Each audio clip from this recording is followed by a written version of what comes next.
பிள்ளையார் சுழி போட்டு எழுதிடுவோம்.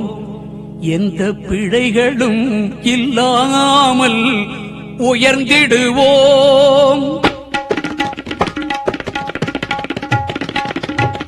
பிள்ளையார் சுழி போட்டு எழுதிடுவோம். எந்த பிழைகளும் இல்லாமல் உயர்ந்திடுவோம். பிள்ளையார் சுழி போட்டு எழுதிடுவோம். எந்த பிழைகளும் இல்லாமல் உயர்ந்திடுவோம்.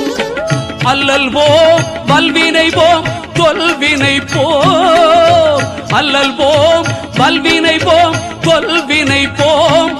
பால் ஆழியில் துயில்வோனின் மருமகனான ஞான பிள்ளையார் சுழி போட்டு எழுதிடுவோம். எந்த பிழைகள்